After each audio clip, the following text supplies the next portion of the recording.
The Mouse and the Lion. A small mouse lived in a big forest. One day, he saw a lion under a tree. The lion was asleep and looked very big. The mouse was curious and walked near him. Suddenly, the lion woke up and caught the mouse. "I will eat you," the lion roared angrily.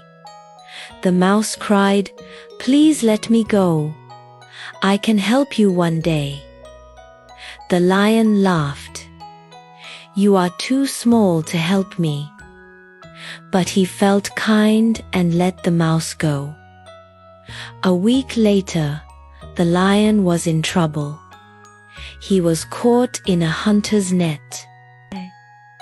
The lion roared loudly, but no one heard him. Just then, the small mouse came. "Don't worry, I can help you," said the mouse. He bit the net with his sharp teeth. Bit by bit, the net broke.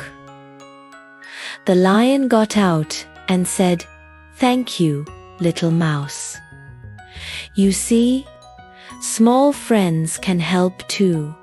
The mouse smiled. From then on, the lion and the mouse became good friends. They helped each other in the big forest.